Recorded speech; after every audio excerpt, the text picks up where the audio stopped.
कर्ण पिशाचिनी, यह नाम आप लोगों में से काफी कम लोगों ने सुना होगा, और जिन लोगों ने सुना होगा वह लोग इसके इतिहास के बारे में नहीं जानते होंगे, ना ही यह जानते होंगे कि कर्ण पिशाचिनी कौन होती है, यह विद्या कैसे काम करती है, कर्ण पिशाचिनी की साधना कैसे होती है, और कर्ण पिशाचिनी की साधना क्यों नहीं करनी चाहिए। साथ ही साथ कुछ ऐसी अनसुनी बातें जो आपको अभी तक नहीं पता होंगी। चलिए जानते हैं कर्ण पिशाचिनी के बारे में चौंका देने वाली बातें। कर्ण पिशाचिनी क्या है? कर्ण पिशाचिनी शापित देवी देवता होते हैं। एक बार इन देवताओं को श्राप लग जाने के बाद यह दोबारा देवता नहीं बनते हैं, यह कर्ण पिशाचिनी बन जाते हैं। कर्ण पिशाचिनी के नाम से एक साधना की जाती है। कर्ण पिशाचिनी एक स्त्री के रूप में यक्षिणी होती है। इस यक्षिणी को ही कर्ण पिशाचिनी के नाम से जाना जाता है। कर्ण पिशाचिनी वर्तमान और भविष्य के बारे में तो जानती ही हैं, साथ साथ बीते समय की घटनाओं के बारे में भी हमें बता सकती हैं। कर्ण पिशाचिनी विद्या को प्राप्त करने के बाद कोई भी व्यक्ति अपनी सभी प्रकार की इच्छा पूर्ण कर सकता है। कर्ण पिशाचिनी का इतिहास। जिस प्रकार हम देवी देवताओं के इतिहास के बारे में कुछ नहीं जानते हैं, बिल्कुल उसी प्रकार हमें कर्ण पिशाचिनी के इतिहास के बारे में भी नहीं पता है। लेकिन कुछ शास्त्रों में बताया गया है कि कर्ण पिशाचिनी एक नेगेटिव एनर्जी होती है। जिस प्रकार देवी देवता अच्छे कार्य करने के लिए माने जाते हैं, बिल्कुल उसी प्रकार कर्ण पिशाचिनी बुरे कार्य करने के लिए मानी जाती हैं। जिस प्रकार देवी देवता उनके लोक में रहते हैं, बिल्कुल उसी प्रकार यह भी उसी लोक के देवता होते हैं, जो शापित होने के बाद कर्ण पिशाचिनी बन जाते हैं। ऐसा माना जाता है कि कर्ण पिशाचिनी शापित देवी देवता होते हैं। ऐसे देवताओं को किसी के द्वारा श्राप मिलता है और वह कर्ण पिशाचिनी बन जाते हैं।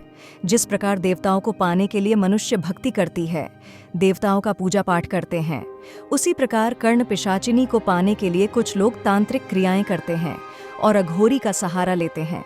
ऐसा माना जाता है कि जो व्यक्ति कर्ण पिशाचिनी शक्ति को प्राप्त कर लेता है, वह व्यक्ति सभी के भूतकाल, वर्तमान काल और भविष्य काल को जानने में सक्षम हो जाता है।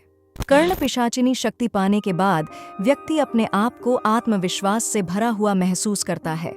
यह एक ऐसी दैवीय शक्ति है जिससे मनुष्य की इच्छा शक्तिपूर्ण होती है।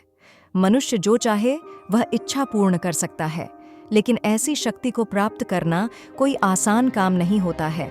यह शक्ति पाना बहुत ही कठिन कार्य होता है। कुछ तांत्रिक का मानना है कि इस शक्ति को प्राप्त करने के लिए श्मशान का सहारा लिया जाता है। श्मशान में इस शक्ति को पाने के लिए अघोरी द्वारा क्रियाएं की जाती हैं। इसके अलावा कुछ तंत्र मंत्र का जाप करके भी कर्ण पिशाचिनी शक्ति को प्राप्त किया जा सकता है। कर्ण पिशाचिनी विद्या कैसे काम करती है?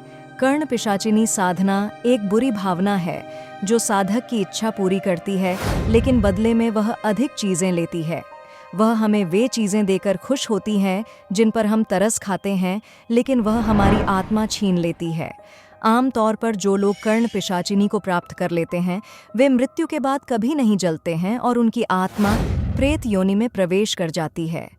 यह मतलब सरल है कि मानव रूप में पैसा, परिवार, संभोग, वासना, लोकप्रियता जैसी विलासिता वाली चीजें ले सकते हैं, लेकिन मृत्यु के बाद यह शक्ति साधक को मोक्ष की ओर जाने से रोकती है और उनकी आत्मा सदैव इस प्रेत योनि में विचरण करती रहती है।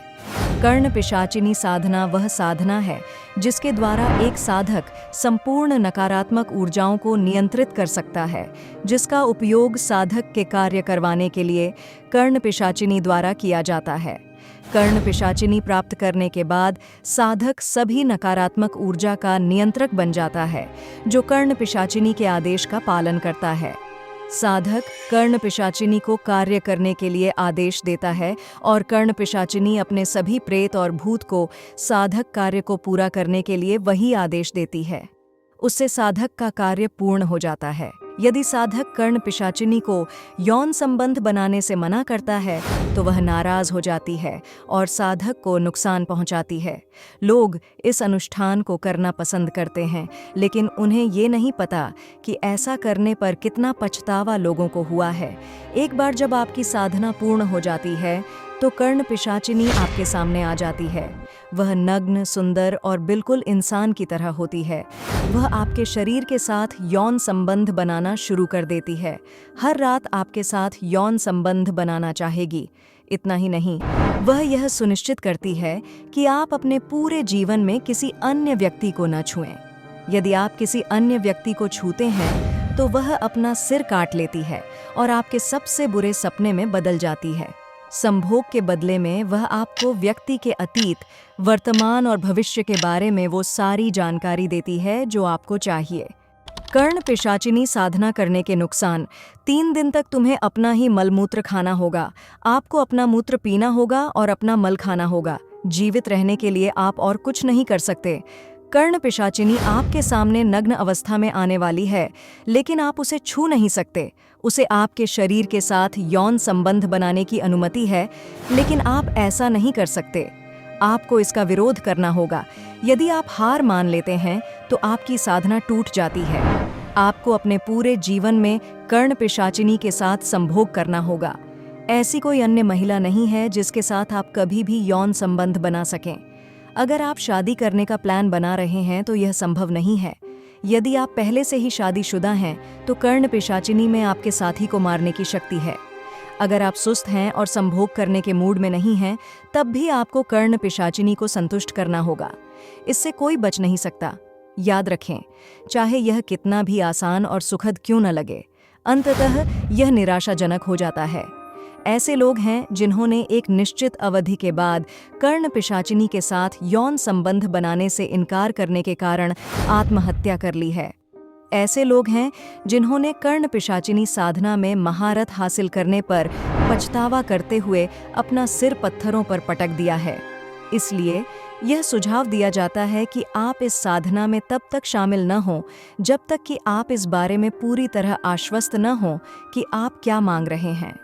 कुछ गुरु कहते हैं कि आपको अपनी मृत्यु के बाद भी कर्ण पिशाचिनी की सेवा करनी होगी। यदि आप ऐसे सदमे में नहीं जाना चाहते तो आपको यह साधना बिल्कुल भी नहीं करनी चाहिए।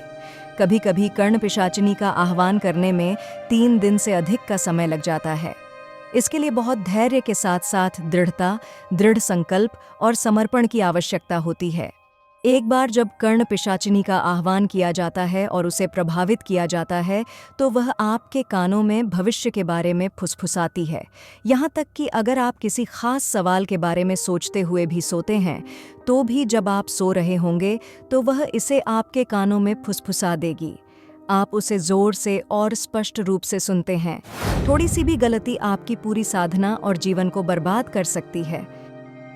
हो सके तो किसी गुरु के बिना इस साधना को ना करें और जब तक आप साधना के लिए पूरी तरह तैयार ना हो तब तक इससे करने का प्रयास ना करें, क्योंकि यह साधना गृहस्थ जीवन जीने वालों के लिए नहीं है। इसलिए जब तक आपको पूरी तरह पता ना हो कि आप क्या कर रहे हो, तब तक इसे करना खतरे से खाली नहीं।